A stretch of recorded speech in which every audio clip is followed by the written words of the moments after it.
Welcome back to Cryptos Are Us. I'm George. We're all George. So, today was a crazy day. We had a lot of crazy volatility. We had a lot of crazy events happening. Hence the thumbnail.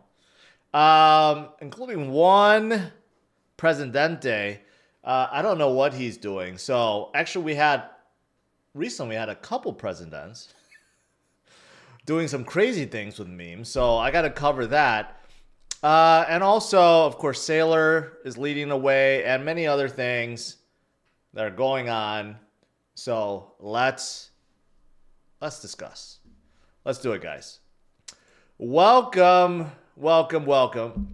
Hey, we're 95.7, which is a little bit lower than this morning, but we're not too far off from this morning. But things were pretty crazy today because after my morning stream, we were at 96.7, and then afterwards, boom, we went down to 93.3 after the U.S. market opened. There was no reason, zero reasons for that dip. None whatsoever. There was no bad news, nothing that came out. The U.S. market wasn't crashing or anything. Just a lot of fearful Wall Streeters, right? Trying to, prepare for tomorrow. We have some economic data coming tomorrow and Thursday and Friday. They're just selling off for no reason, trying to suppress the price or manipulate the price or cause some FUD. We dropped down again to 93.3. There was no real reason for it. And then now we're coming back up. We're almost back to 96. Like this morning, right? You could argue one of the reasons was to, again, wipe out the leverage. You could see 350 million in the past 24-hour rec, mostly from this morning because of that drop to 93,000, right? A lot of alts went down. Bitcoin went down. But a lot of alts came right back up. And Bitcoin is coming back up now too. So, I don't know, maybe it's just to wipe out some more shorts, but I'll tell you, it's Wall Street because as soon as, you know why? Because as soon as 3 p.m. hit, as soon as the market closed, guess what happened? Bitcoin started going upwards. It was like immediate effect as soon as the Wall Street clock rung and the closing bell rung, I should say. Bitcoin started going upwards. So I don't know what it is with Wall Street. They're very, very, very reactionary. Right now, what they're reacting to is FUD. And they're just, some are unloading. Not everyone, but some are definitely unloading. And they're just doing so at the worst possible time. When you read the room and you read about what's happening around the world and in this country especially, why would you sell now only to buy back later at a higher price? It makes no sense. There are so many things that are happening. Here's a big one, geopolitically. This morning I covered how Russia and Ukraine, they had some talks, okay? Now, the U.S. is going a step further, saying that if they resolve this war, we're going to lift all the sanctions. I'm sure Putin is very happy about that. And I think a lot of Europeans are, finally, for the war to be over. So this is a good thing. I don't know if this will be resolved soon, but could be coming sooner than later. This is the first time in many, many, many years that we're actually hearing about, that they're actually talking, right? So if this breaks out, okay, they've worked out a plan or something, right? It's going to be absolutely huge. Markets will rally to the moon. So, there's one of those things. Not crypto related, but, it's one of those geopolitical things that can really, move markets if it gets resolved, right? One of those things. Case in point. But outside of this, of course, you got Giga Chad, Michael Saylor, that will never give up, is going to sell $2 billion more notes to buy more Bitcoin. Okay. The reason why, here's an old interview. I'm not going to show the whole thing, but this logic makes sense. If Bitcoin's not going to go to zero, it's going to go to 1 million. Okay. That's just how it is. So it's either a complete failure, it's a failed experiment and goes to zero, or it's a hugely successful experiment and it's just going to keep on going as more and more people around the world adopt it and realize it's the best hedge against inflation, right? And when he conducted this interview, it was sometime last year or maybe the year before, and Bitcoin was $42,000. So again, to put things in perspective, people that are calling the bear market, calling how we're in crypto winter, look at that price, 42,000, and look at our price at 95, 96,000. We're more than double of that. So let's keep that in mind. And as we move forward in time, you look back every 2 to 3 years, every 3 or 4 years, every 5, 6 years, you'll realize the price keeps going higher. That's just how it works. Short term, there's distractions. Long term, nothing outperforms Bitcoin. That's why Wall Street or retail, whoever that panic sells now, they will realize their mistakes and come back later and FOMO in at a higher price. Unfortunately, it always happens. There are some that never FOMOs back, and then they'll just keep on regretting it forever. But if for everyone else, you got JP Morgan, you got BNY Mellon, you got Standard Chartered, you got Citibank, you got Bank of America, you have every single major bank around the world, HSBC, I mean, every single one now FOMOing into Bitcoin, Bitcoin ETFs, MicroStrategy. You got BlackRock, Fidelity, you got Vanguard, you got all these large asset managers. Everyone is jumping in.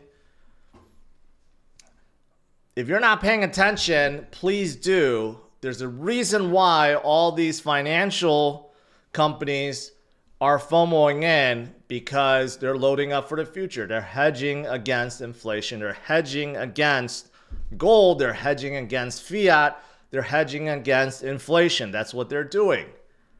And I show you more headline news every single day, and it's happening more and more and more and more. States are getting involved. Pension funds are getting involved. Highway patrols are getting involved. Retirement funds are getting involved. Everyone's getting involved. Okay. The only unfortunate thing is retail is not leading this cycle. Retail, a lot of retail investors think Bitcoin is too big and you can't make money from it. That's why we have explosion of memes and so forth, right? So if you look at this, I'm going to remove my camera. You can see the yellow line represents the small holders. The red line represents the large whales. Well, anyone that's over 10 Bitcoin to 10,000 Bitcoin. And as you can see, the whales keep on increasing. The small retail investors under 10, you don't really see that go up. See, this is the problem. There are too many people now. They look at Bitcoin and they're like, wow, man, Bitcoin is too big. I can't make any money with Bitcoin. I'm not going to get in. I'm going to FOMO into something else. And that's a mistake, especially recently. With the alts getting weaker, with memes getting weaker, pretty obvious. Bitcoin is very important. You got to have a good amount of Bitcoin in your portfolio for that stability and for growth.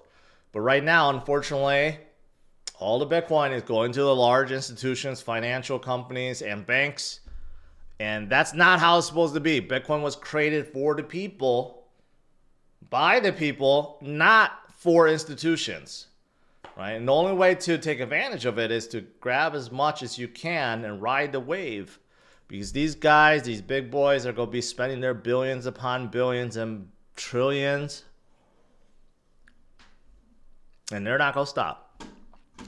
All right. So, lastly about Bitcoin is this. You got a lot of charts, a lot of TA showing patterns. We are in a falling wedge pattern, which is very bullish.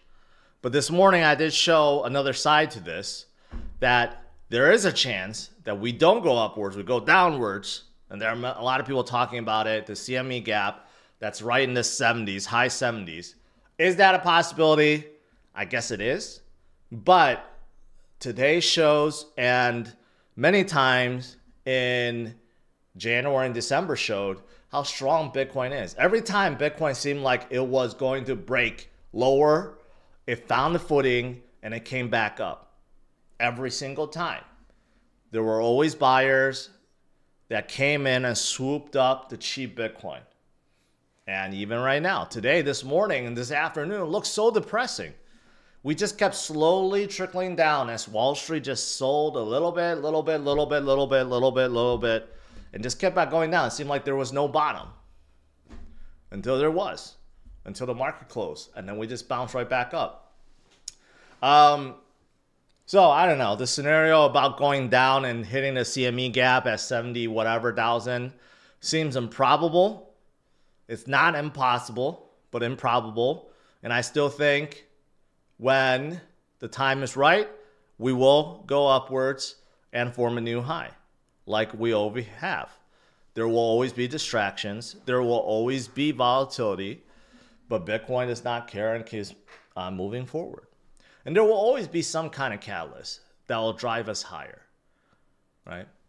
FTX could be one of them. Today, approximately 1.2 billion in stables distributed. But from now on to April 11th, there is another like 12 billion, approximately like 10 times more in stables waiting to be distributed for people that are owed more than 50,000. So today, I don't know how many of the 1.2 billion actually put their money in, but there's like 12 billion more to go within the next 2 months. That's a lot of money from retail that could be coming into the space very, very soon. That could be a catalyst. You know, there are many catalysts. There's so many out there. So we'll see. GameStop is another one. GameStop thinking about FOMO in. Maybe that could bring some Wall Street bets guys in there, right? And who knows what else? Maybe the war that I was talking about, if that ends. A lot of things. Even if there's nothing, we could just continue to move forward and get out of this rut. Now, what else is there? The only other big news is a lot of presidents recently has been rugging. This guy has to watch out. This Hayden Davis, he's like too boastful about how he's like, you know, able to like rug people left and right. If I was this guy, I would not be bragging about what I have done. That's exactly what he's doing. So in case you guys have not heard, you know, the Argentina president, Javier Milei, basically came out the meme. 100 million was withdrawn immediately, and people are calling, you know, for his impeachment investigation. It's bringing a lot of turmoil to the space and to Argentinians and so forth, right? This Hayden Davis says he was able to control the president due to payments to his sister. He's flat out saying it. Basically, he was, in a way, I don't know, blackmailing him. And he is the one that basically took out the 100 million. He's like openly saying that he made 100 million from Libre. So I don't know, man. This guy better watch out.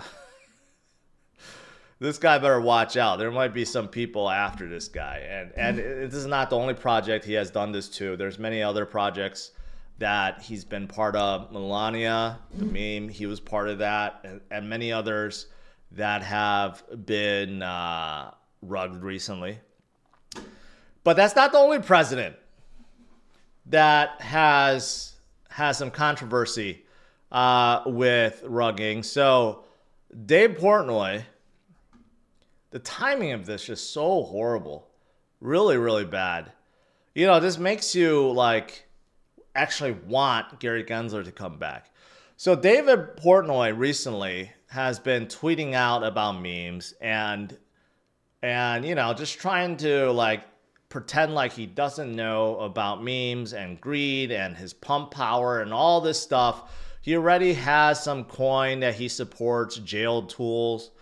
And, you know, people that have been in space for a while knows that this is not his first stint in memes. He has supported Safe Moon back in the day. He was like very, very hyped up on it, trying to shield the hell out of it when he was in it.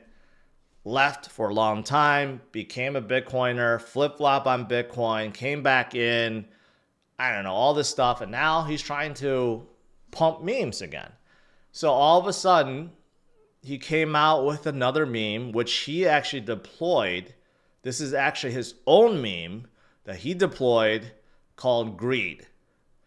And basically just saying everyone is greedy, just admit it. You're all greedy Fs and I'm greedy, but you know, don't cry if you lose. I created this, go buy it. He didn't say buy it, but basically tweeted out, basically telling everyone that he created something and to go buy it. Well, guess what happened? Of course, it pumps up to the moon, and then it crashes back down. But the thing is, this time it's not Hayden. This time, it seems like it's Dave Portnoy that rugged everyone, because within 10 minutes, he tweeted this out, and I think he deleted it. 400K in 10 minutes, if I wanted, who do you trust? If you all hold tight, it will rise. I'm not selling anytime soon, so why would you? Okay, so he's saying if I could, I mean, look at this. I mean, his 11 million, he would be selling at 400. That's a big loss right there because there's not enough liquidity.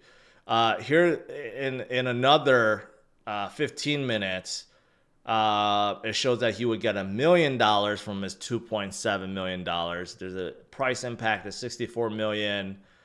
And he brags about how he's able to turn 2K into $1 million in 15 minutes. And then it rugs. And then it goes down. And then he claims that he didn't say he was going to sell. And the only one that he really cares about is the other one that he's supporting, Jail's tool. And everything else he said he would sell. And he told people not to buy anything else. And yeah. So, I don't know. He came out with another coin, basically promoted it without telling people to buy it. And then he withdrew from it and then put the profits into this other meme. But then he's saying it's not his fault. And he didn't say he wouldn't sell. So basically he openly rugged. And this is where we are now. So I don't know what's going on here. Dave Portnoy is like worth over 9 figures. He's like worth over $100 million. What is the point of this? To make $1 million, $2 million, and to ruin his reputation, to make $1 million, $2 million when he's worth like $100 million. I just don't get the motivation here. I don't see it. Was he trying to make $1 billion? He talked about how, you know, if you can make $1 billion, then you could buy a sports team. I don't know if that was the reason, but yeah.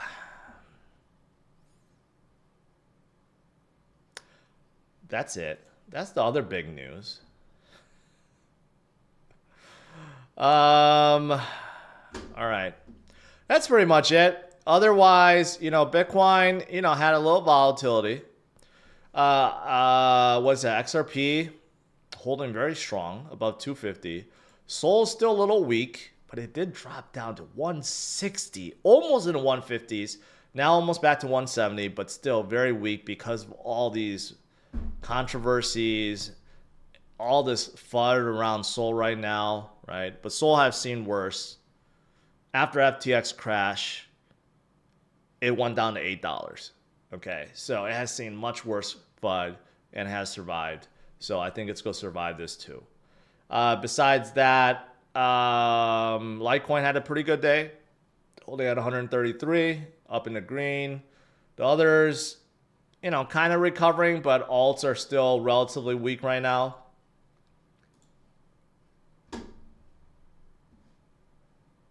All right, that's it. Let's do some Q&A.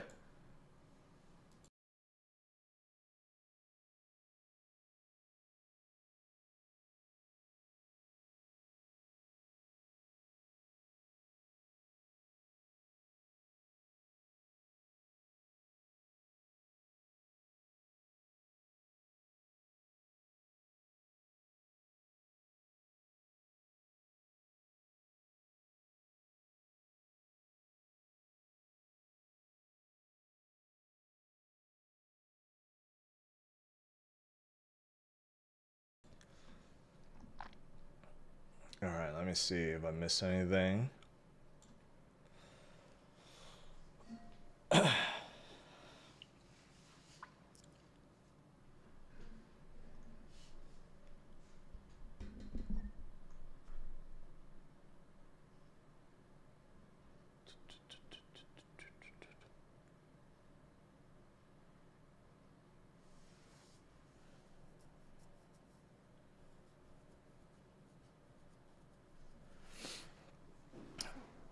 You're welcome to another George.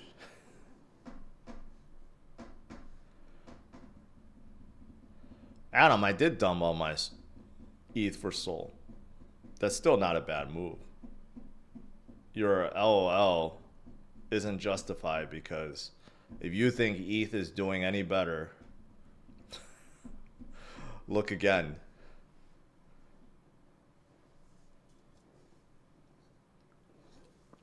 Are you rotating to SUI? No.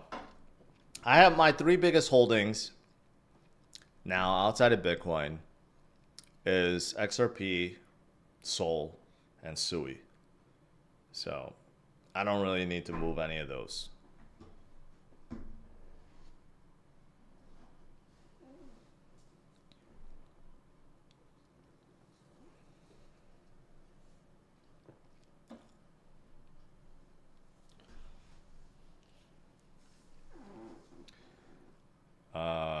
Ready to buy in the 94s. It was 93s, 94s earlier today.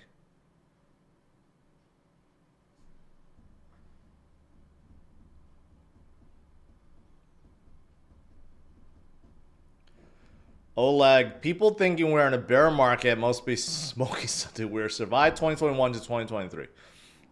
So I'm going to be nice. A lot of us lived through the last winter or a few winters, so we know how bad it was. But to play devil's advocate, there are some panicking, I guess is warranted, because there are some that didn't live through those winters. They've only lived through the last 2 months, so they are feeling very depressed because they bought near the top. So if you step in those people's shoes, then yeah, I could see how they're scared, right? But that's what I'm here to do. Try to motivate people, make them see the bigger picture, and help them not fall for the FUD.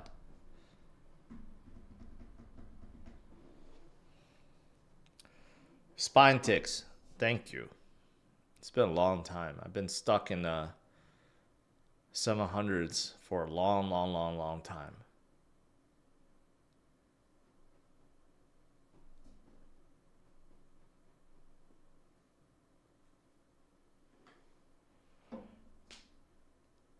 London Link. People are just greedy. They think they'll be millionaires overnight. Well, that's what most people think about crypto as, like a lottery ticket. People come into crypto, they see it as like a casino, and they want to like gamble on something, and hopefully they make something big. But honestly, if they took some time and learn about Bitcoin first of all, and then learn about some of the others, then I think they would think differently. It's still a long-term investment, but even long-term, nothing outperforms.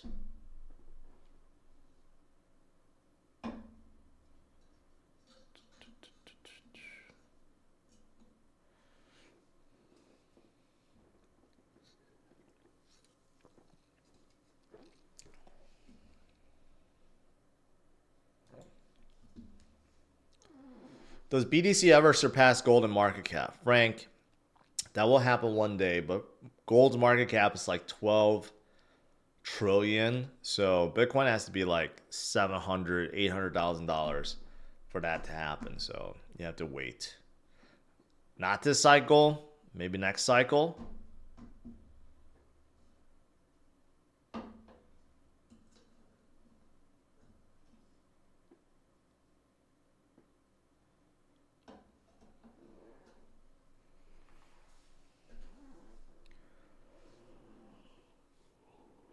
Gold's at 18 trillion. Wow. I thought they were at like 12 trillion. I guess they've gone up a little bit. 18 trillion. So Bitcoin has to go up a lot more.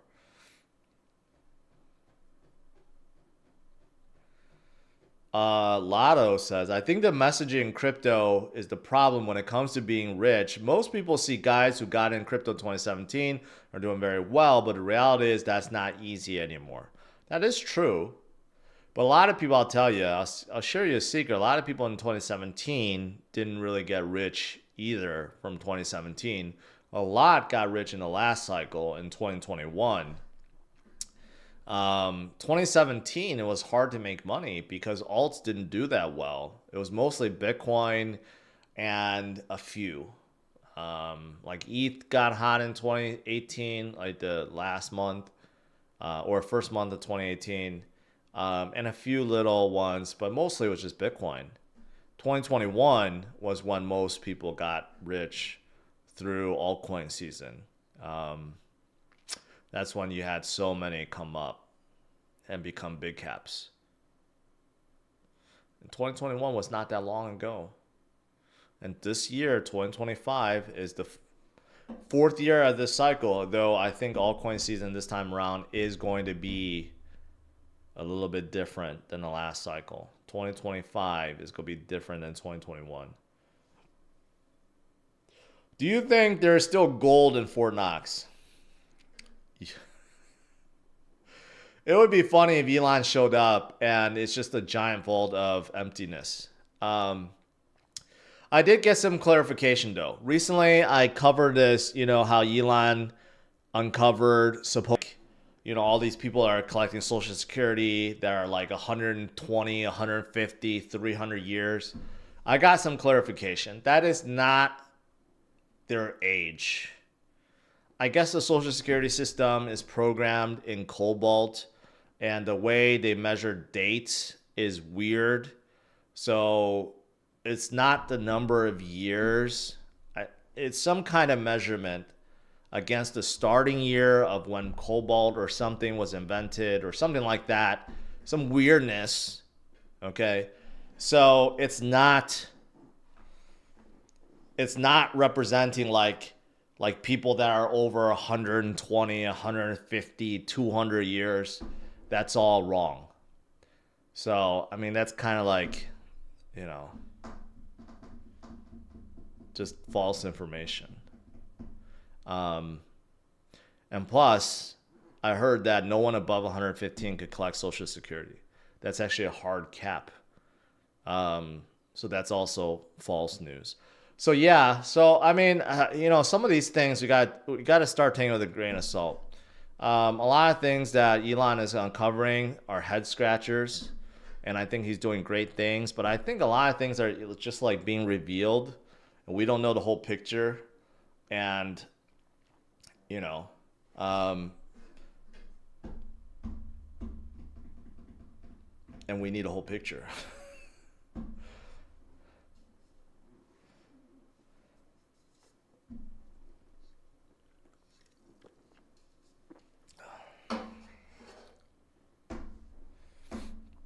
Did I watch Captain America? I did.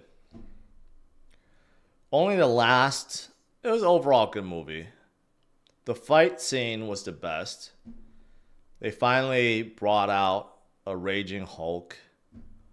Because they nerfed the Green Hulk, the normal Hulk, for so long. You forgot what the Hulk was really like until this Red Hulk. And for people that claims, well, there's no way that Falcon or AK, the new Captain America, could hold up against him, they're right. But I'm not going to spoil the ending.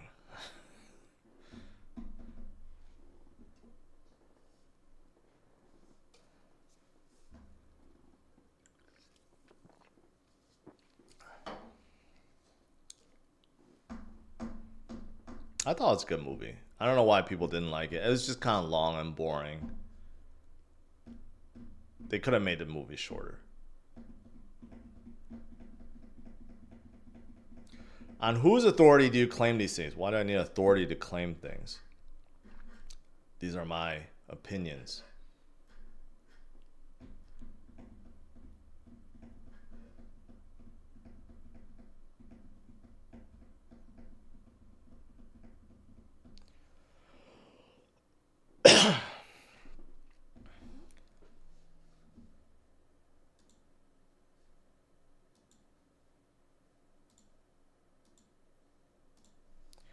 Chuck Taylor, you just made me have to do it, man. You know not to at me, but you keep doing it. Now you're banned from the channel.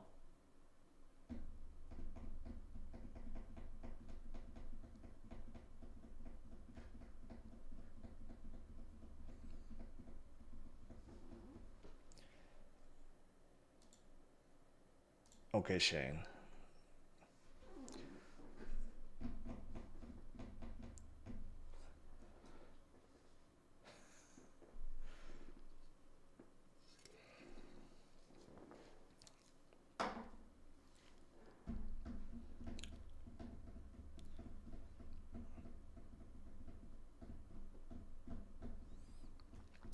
Lisa, there are many days. Many days. I really just don't want to do Q&A.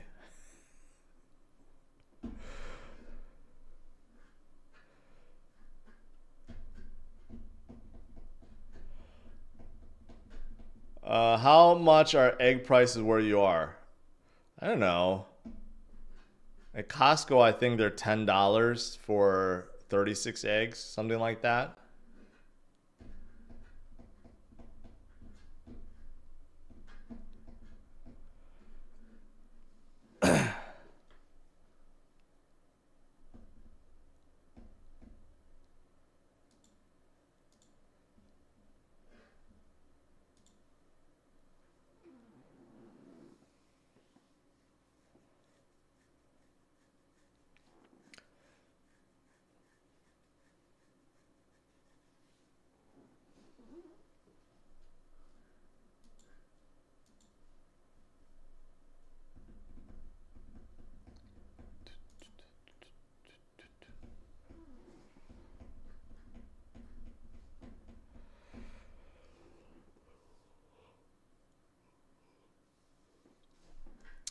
Am I still enjoying a Cybertruck? I am.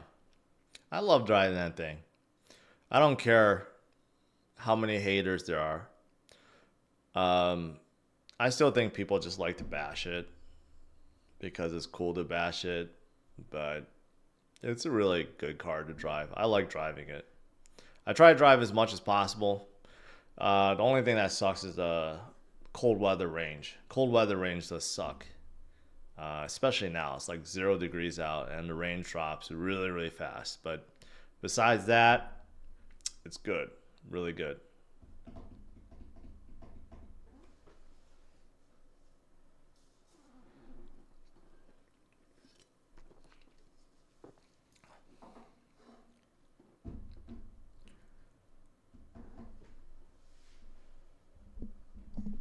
Yakko, I appreciate it. How's the self-driving? Self-driving is awesome. All my crypto cruises has been using FSD. FSD is pretty amazing. The new FSD with hardware 4 is pretty amazing.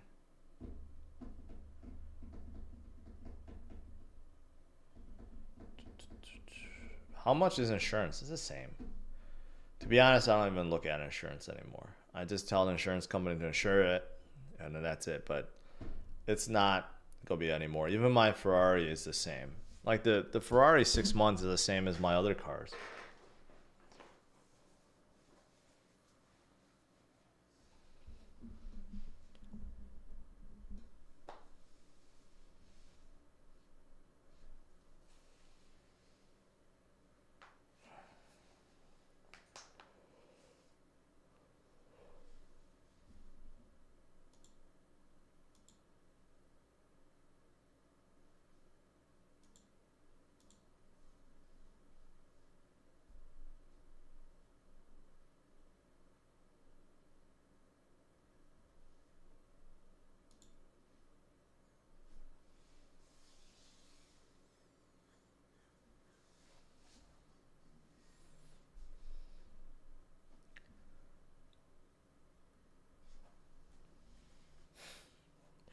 All right. On that note, I'm getting out of here. All right, guys. Stay strong. Stay focused. I'll see you guys tomorrow. Same time as usual, 8:30 a.m. Central Standard Time. We had a little volatility. Actually, pretty big volatility. We may be getting some more tomorrow because of the Fed minutes. And we got some economic data coming out tomorrow. But you know what? Just be like Saylor. Just continue to hodl and DCA and let the good stuff come to you. All right. Take care, guys.